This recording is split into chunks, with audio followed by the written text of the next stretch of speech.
अस्सलाम वालेकुम नाज़रीन, इंडिया पाकिस्तान कॉन्फ्लिक्ट के हवाले से ताज़ा 3 अपडेट्स के साथ हाजिर है बाबर डोगर और मेरे साथ मौजूद है आरिफ हमीद भट्टी साहब।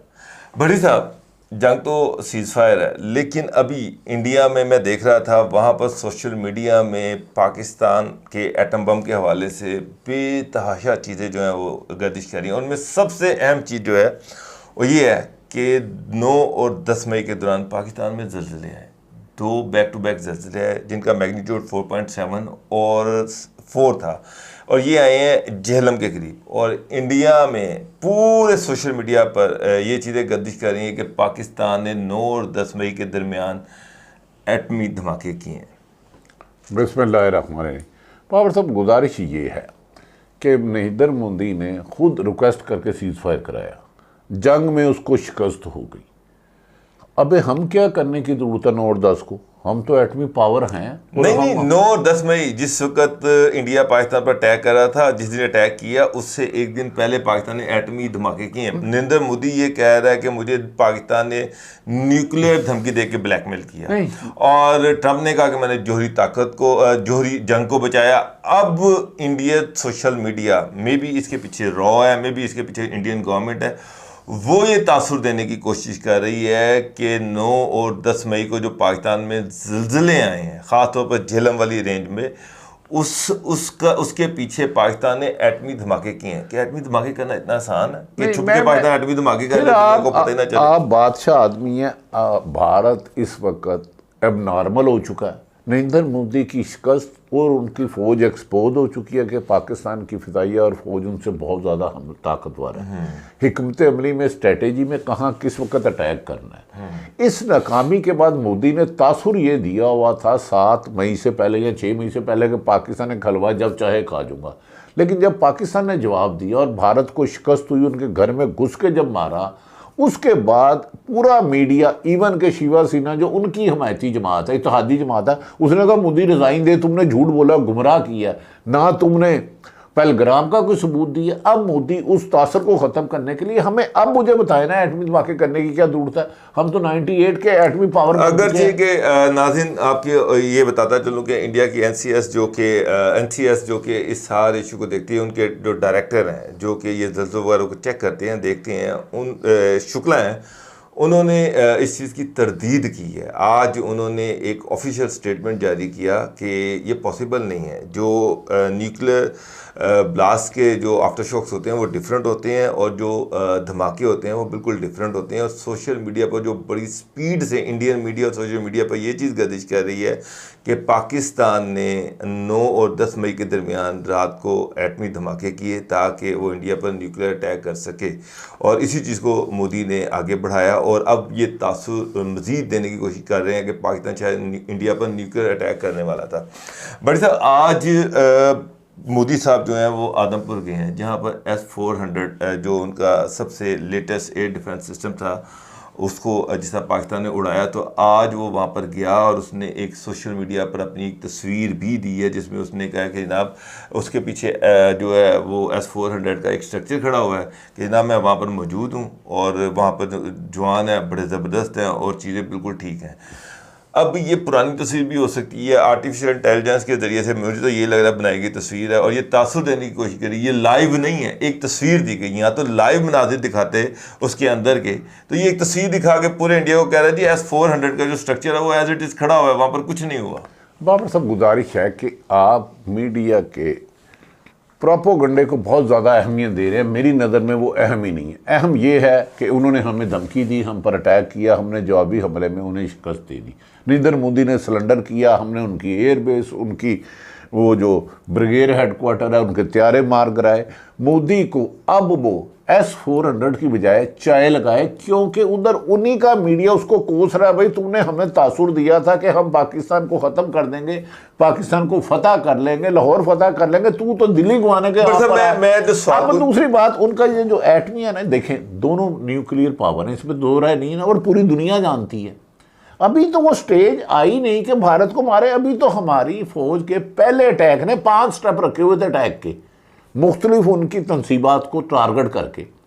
पहले टारगेट में वो ढेर हो गया। जैसे मोहम्मद अली क्ले जाता था ना, कई दफ़ा पहला पंच मारता था पहले राउंड में नाक, अब मोदी पहले नाक आउट हो गया। अब अपनी सियासी साख बचाने के लिए जो उसने बढ़ के मारी थी, झूठ बोला था, इतना शौक है ना तो फिर अटैक करके देख ले, फिर देख ले, ये घोड़ा और ये घोड़े। अब इंटरनेशनल मीडिया जो है भट्टी साहब, वहाँ पर भी एक डिस्कशन डिबेट स्टार्ट हो गई है। वहाँ पर डिस्कशन ये है कि पाकिस्तान और इंडिया के दरमियान ये 4 रोज़ा जंग हुई है, इसमें किसको किस पे बर्तरी हासिल थी।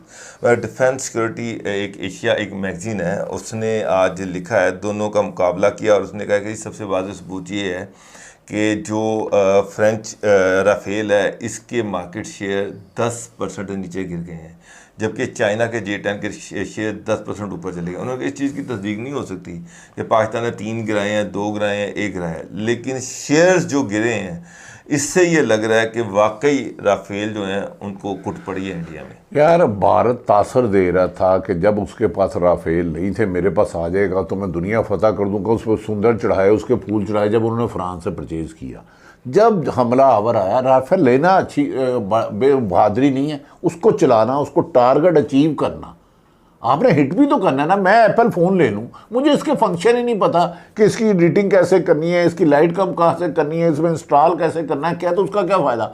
उन्होंने ले लिया, लेकिन आप ये माने राफेल से बहुत आगे चीन चले गया। J-10C है गालवर और 70 अभी मैं पढ़ा था एक और वेस्टर्न एक अखबार था, उसमें लिखा हुआ था कि थाईलैंड और ताइवान ये 2 ममालिक हैं जिनकी चाइना से राइवलरी है। उन्होंने इस जंग को पूरा मॉनिटर किया और उनमें बड़ी मायूसी है। J-10 ने जिस तरह से राफेल को मारा, उनमें बड़ी मायूसी आई हुई है ताइवान और थाईलैंड में कि जनाब ये क्या हुआ, तो ये J-10 तो फिर हमें भी कूट सकता है। नहीं, वो मार सकता है अगर इंडिया को शौक है ना। कोई गलत फहमी है, मोदी अब कल परसे से पहले शिकस्त खुर्दा हुआ 10 मई को, चुप हुआ, अब और दोबारा अटैक करके कभी हम फिर जवाब दे। सुन लें बाबर साहब, पहले से ज़्यादा ताकतवर जवाब होगा। एटमी न्यूक्लियर पावर हमें इस्तेमाल करने की अभी ज़रूरत नहीं है, करेगी ज़रूरत जब हुकूमत समझेगी, हमारी फौज समझे, करेगी, बनाए ही इसलिए।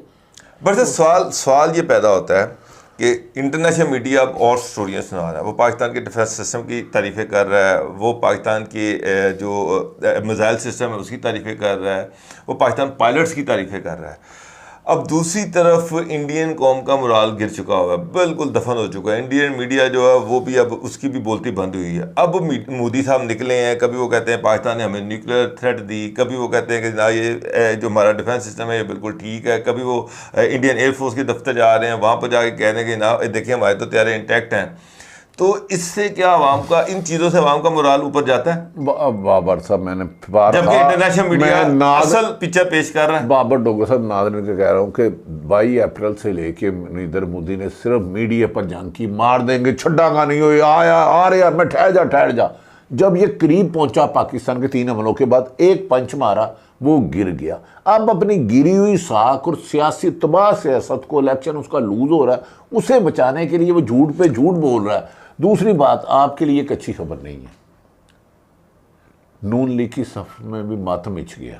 उन्हें खबर देना ना, हालांकि सब टीवी पे नहीं ये करने भी लोग नहीं, उनकी सब में वो तो सेलिब्रेट कर रहे हैं पूरे शहर में। मरीम नवाज, नवाज शरीफ और आसिम मुनीर जो है उनकी तस्वीरें लगी हुई हैं। अच्छा, और तमाम इदारों में वो सेलिब्रेट कर रहे हैं, स्कूलों में आज सेलिब्रेट कर रहे हैं, मैंने मान लिया। और इंडिया में उसकी आग लगी हुई है, आप कहते हैं मातम पिछड़ा। आर्मी चीफ तो पाकिस्तान की, उन्होंने फौज की सरबराही की, प्राइम मिनिस्टर शहबाज शरीफ हुए नहीं बोले, मरीम नवाज पंजाब की वज़ीर आला, तो नवाज शरीफ के क्यों लगे? इन्होंने तो एक ट्वीट भी नहीं किया था जब जंग खत्म हुई तब किया था, मोदी को तो बुरा ही नहीं कहा था। किसे ना दसना पीटीआई के इस्टेब्लिशमेंट के साथ मामला बेहतर हो रहे हैं। अलीमा को आज मुलाकात की इजाज़त मिल गई है। और सुन लें, रखो, मुंह तो नहीं बोली थी गल, रखो, इमरान खान के मामला ठीक हो रहे हैं। DGISP ये सुनते यार मेरी सुन ले ना, भाई वो 100 साल बाहर नहीं आता। मैं अपनी खबर और अपनी असेसमेंट दे रहा हूँ। मतलब है कि मीडिया पे आपने हालात ठीक हो रहे हैं, हालात ठीक हो रहे हैं, हालात ठीक हो रहे हैं। मेरी तरफ से 20 साल ना है, मैं सुन लेना, मेरी मौके दे। खुद DGISPR ने कहा कि मौजूदा जंग में तमाम बिला तफरीक जमातों के उन्होंने फौज का साथ दिया, यकजहती का मुजाहरा किया और पाकिस्तान की अवाम पर पाक फौज और बैरिया ने मुंह तोड़ जवाब दिया। तो अच्छी बात है ना, अच्छी बात है ना। नहीं तो उसके बाद जो असल गल है, फिर मैं तुम क्या रखो। लेकिन उन्होंने तो शहबाज शरीफ की जो तारीफ की वो बहुत ज्यादा तारीफ की है। शहबाज करे परवाज सिर्फ जाती उमरा में, बस ये छोड़े। मैं गुजारिश कर रहा हूँ, कल रात मरीम नवाज साहबा ने मीटिंग की है कि अगर एस्टेब्लिशमेंट और पीटीए करीब हो गए तो हमारी तो 17 सीटें हैं, असी ते गए भांडे से फट गया। बस मैं कह रहा हूँ यार भट्टी साहब, यार ना हो भाई। मेरा मतलब है वो जश्न मना रहे हैं, अच्छी बात है, मैं भी मना रहा हूँ जश्न। आप कह रहे हो उनको परेशानी शुरू हो गई है, तफ्तीश हो गई है। पीटीआई ने की एटम बम बना के फौज ਨੂੰ देता सी, पीटीआई ने की मेरा मतलब है S-400 जाके खुद उड़ाता सी, ਜਿਹੜਾ फौज एडा खुश हो रही है।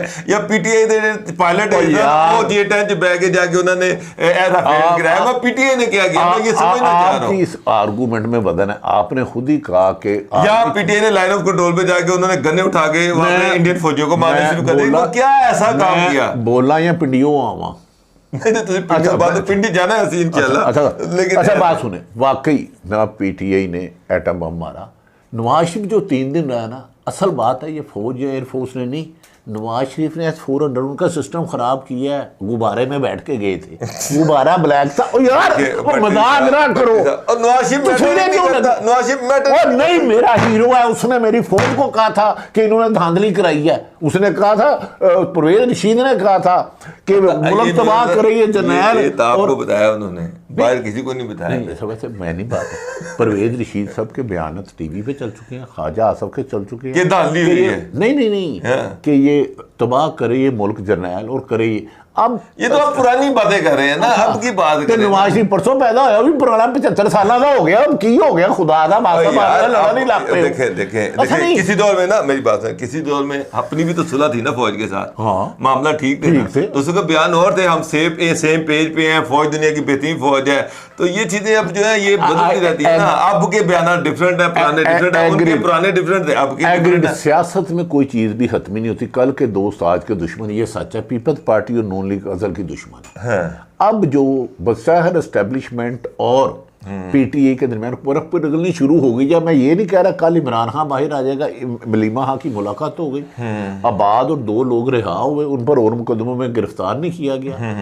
और ये अब मुस्लिम लीग को परेशानी असी तो 17 सीट लैके मुल्क बन रहे हैं। जे ये करीब हो गई, उसके पास मैन पावर है, फौज के पास हिकमत अमलिया बाद बेचारा अगर रिहा कर दिया, उसने सजा पूरी कर ली, अगर कोर्ट ने उसको रिहा कर दिया, अगर लीमा बेचारी मिल गई, तो आप किस चीज को कहाँ जाके मैं ये तो नहीं कह रहा कि इमरान खान की हुकूमत आ गई। मैं कह रहा हूँ कि नून लीग की फौज से दूर हो गई। नहीं मैं ये कल सारी फौज और नून लीग वो तो करीब है, दूर का करीब है। मैं ये नहीं कह रहा, फौज तो मेरी है ना, फौज आपकी फौज को मेरा ख्याल है हमें अपने वो पार्टी है ही नहीं।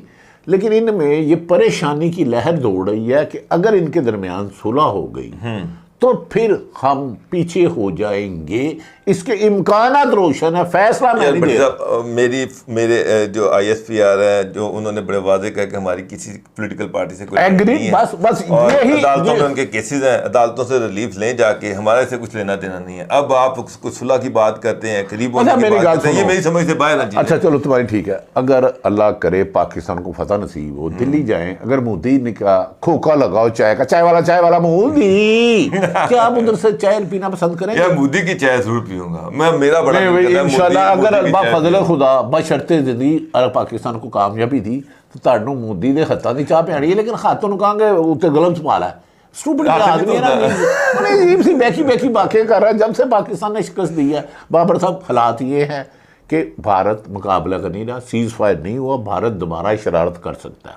और ये बात मैं अपनी खबर पे कायम हूँ। नून लीग में ये परेशानी टेंशन है कि पीटी करीब ना हो जाए एस्टेब्लिशमेंट की। होती या नहीं होती फैसला वक्त करेगा। अब आपका वीलॉग आज का वैसे एक दो अच्छी खबरें आपने दी हैं, लेकिन बाद में से नहीं, बिल्कुल भट्टी साहब की ख्वाहिश है, उसका मैं एहतराम करता हूँ। वही कहते हैं कि पीटीआई जो है वो नून लीग को फिक्र है कि पीटीआई जो एस्टेब्लिशमेंट के करीब ना हो जाए, लेकिन ये पिछले 1.5 साल से यही बातें कर रहे हैं। नहीं, 3 साल से 3 साल से यही बातें कर रहे हैं कि पीटीआई और फौज जो है वो करीब हो रही है, तो वो करीब हैं। मैं ये दावा करता हूँ वो करीब हैं और रिलीफ इनको अदालतों से मिलना है। नाज़रीन इजाज़त दीजिए, अल्लाह हाफिज़।